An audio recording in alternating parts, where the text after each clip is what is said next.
আসসালামু আলাইকুম প্রিয় শিক্ষার্থীরা।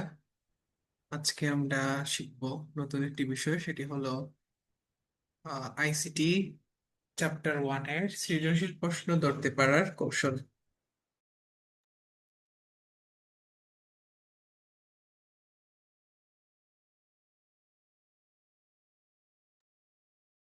যে এখানের মধ্যে গুরুত্বপূর্ণ প্রথমে লেখা আছে যে অধ্যায় 1 এর সৃজনশীল প্রশ্ন ধরতে পারার কৌশল। প্রথমে দেওয়া আছে যে তথ্য যোগাযোগ প্রযুক্তি, তথ্য ও যোগাযোগ প্রযুক্তি, অধ্যায় 1। টপিকটা কি? আজকের টপিকটা হলো সৃজনশীল প্রশ্ন ধরতে পারার কৌশল। আমরা অনেকেই চ্যাপ্টার 1 এর টপিক গুলো জানি, বাট এই টপিক গুলো দেখে সৃজনশীল প্রশ্ন কিভাবে ধরতে হয় সে বিষয়ে আমাদের কোনো অনেক সময় আমাদের ধারণা থাকে না বা আমরা ধরতে পারি না। সেগুলো ধরতে পারার জন্য সে কৌশলগুলো আজকে দিলাম তোমাদের, যাতে উপকার হয় সেজন্য। প্রথম টপিকটা হচ্ছে এআই।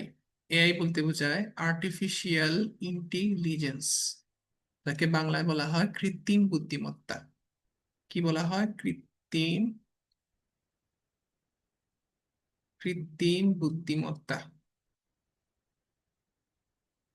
কৃত্রিম বুদ্ধিমত্তা যদি কোথাও কোনো প্রশ্নে এই অংশ আসে, তাহলে আমরা কিভাবে বুঝবো? প্রথমে দেওয়া থাকবে ইনপুট অথবা আউটপুট, অথবা লেখা থাকবে লুকায়িত স্তর, কিংবা লেখা থাকবে অটোমেটিক বা স্বয়ংক্রিয় কোনো যন্ত্র মানব। যদি কোনো প্রশ্নে এই ধরনের কোনো ক্লু থাকে তাহলে আমরা ধরে নিতে পারবো, অথবা হতে পারে চ্যাট জিপিটি। এগুলো যদি হয় তাহলে about যদি বলে যে ড্রাইভার বিহীন কোনো গাড়ি, তাহলে আমরা সেটা ধরতে পারি এটা এআই, আর্টিফিশিয়াল ইন্টেলিজেন্স। ওকে, দ্বিতীয় টপিকটা কি? দ্বিতীয় টপিকটা হচ্ছে ভার্চুয়াল রিয়েলিটি। তাহলে ভার্চুয়াল রিয়েলিটি কি? কৃত্রিম বাস্তবতা বা কৃত্রিম পরিবেশ বলা যায়, যেটাকে আমরা ভিআর দ্বারা প্রকাশ করি। ভি দ্বারা ভার্চুয়াল, আর দ্বারা রিয়েলিটি। কৃত্রিম বাস্তবতা বা কৃত্রিম পরিবেশ। যদি কোথাও কোনো প্রশ্নের মধ্যে কৃত্রিম সিমুলেটেড পরিবেশ বা বাস্তব অভিজ্ঞতা গ্রহণ, কৃত্রিম সিমুলেটেড পরিবেশ তো বাস্তব অভিজ্ঞতা গ্রহণ, কিংবা ত্রিমাত্রিক ছবি অথবা মডেল এগুলা থাকে, তাহলে আমরা ধরে নিব সেটা হলো ভার্চুয়াল রিয়েলিটি। কিংবা আরো বলতে পারি যে ঘরে বসে প্রশিক্ষণ গ্রহণ করেন, তাহলে সেটাকে আমরা ধরে নিতে পারি ভার্চুয়াল রিয়েলিটি। এরপরের টপিকটা হচ্ছে কি? এরপরের টপিকটা হচ্ছে ক্রায়ো সার্জারি। ক্রায়ো সার্জারি, যেহেতু এর সাথে সার্জারি আছে তাহলে বোঝা যায় এটা চিকিৎসা। প্রশ্নে যদি কোথাও উদ্দীপকের মধ্যে রক্তপাতহীন নিম্ন তাপমাত্রায় চিকিৎসা, কিংবা শুধুমাত্র চিকিৎসাটা ক্লু থাকে, শুধুমাত্র চিকিৎসা লেখা থাকে, তাহলে আমরা নির্দ্বিধায় বলবো সেটা হলো ক্রায়ো সার্জারি। সার্জারি মানে একটা অপারেশন, সেটাকে সার্জারি মানে অবশ্যই চিকিৎসার সাথে রিলেটেড। সো আইসিডিতে একটি মাত্র চিকিৎসা আছে, সেটা হলো ক্রায়ো সার্জারি। এরপরের টপিক কত? 4 নম্বর টপিকটা হচ্ছে বায়োমেট্রিক। বায়োমেট্রিক্স বায়োমেট্রিক্স অর্থ বায়ো অর্থ জীবন, মেট্রিক্স অর্থ পরিমাপ।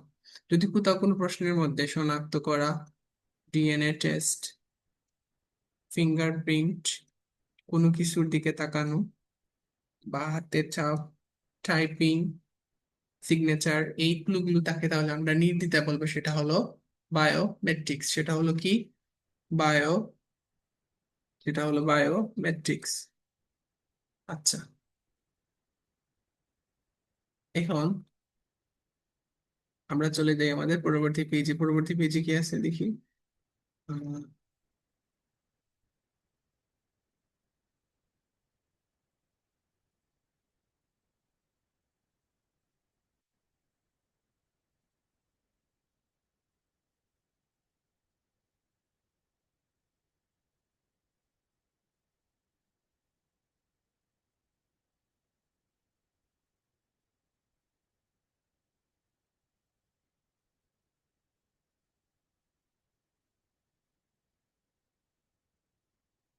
5 নাম্বার।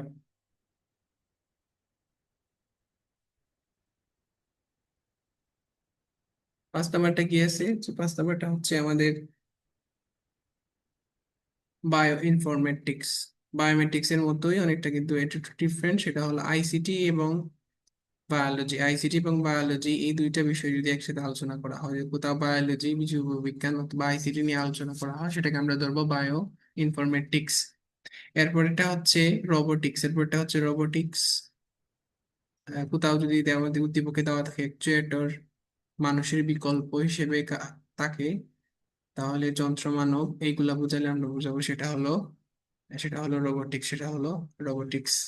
কি থাকবে? অ্যাকচুয়েটর হিসেবে থাকবে, মানুষের বিকল্প হিসেবে থাকতে পারে, কিংবা যন্ত্র মানব থাকে, তাহলে আমরা ধরবো সেটা হলো রোবোটিক্স। এরপরেরটা কি? এরপরেরটা হচ্ছে জেনেটিক ইঞ্জিনিয়ারিং। জেনেটিক ইঞ্জিনিয়ারিং, হ্যাঁ। কিভাবে বুঝবে সেটা জেনেটিক ইঞ্জিনিয়ারিং থেকে আসছে? যদি কোথাও উদ্দীপক দেওয়া থাকে যে কোনো কিছু আবিষ্কার করা কিংবা উদ্ভাবন করা একই কথা বোঝায়, তাহলে আমরা ধরে নিব সেটা হলো genetic engineering. Nano technology. Nano টেকনোলজির ক্ষেত্রে আমরা লিখবো যদি ছোট ছোট কোনো জিনিসের ধারণ ক্ষমতা বেশি, অর্থাৎ ছোট জিনিসে বড় ধরনের কোনো কাজ করতে পারে, কিংবা ওজনে হালকা পাতলা সাশ্রয়ী, সেটাকে আমরা ধরে নিতে পারি ন্যানো টেকনোলজি। সেটাকে আমরা কি ধরে নিতে পারি? সেটা হলো আমাদের ন্যানো টেকনো সেটাকে ধরে নিতে পারি আমাদের ন্যানো টেকনোলজি। আচ্ছা, এরপরের পেজে কি আছে আমরা দেখি। এরপরের পেজে দেওয়া আছে যে 9 নাম্বারটা ই লার্নিং কি? ই লার্নিং, ই বলতে ইলেকট্রিক লার্নিং বোঝায়। আহ, ঘরে বসে শিখা বা অনলাইনের মাধ্যমে যে শিক্ষা গ্রহণ বা শিক্ষা প্রদানকে ই লার্নিং বলা হয়। ই কমার্স কি? ইলেকট্রনিক কমার্স, অর্থাৎ ঘরে অনলাইনের মাধ্যমে ব্যবসা বাণিজ্য, অনলাইন ভিত্তিক বিপণন, ব্যবসা বাণিজ্যের ক্ষেত্রে যে রিলেটেড, সেগুলিকে বলা হয় ই কমার্স। আর সবাইকে ধন্যবাদ।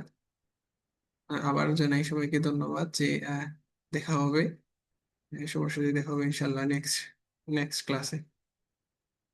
এই কামনা এখানে রেখে, সবার শুভকামনা রেখে আজকের ক্লাসটা এখানেই সমাপ্ত করলাম। এবং যদি তোমাদের আমাদের ক্লাসটা ভালো লাগে, তাহলে সবাই সাবস্ক্রাইব করবে।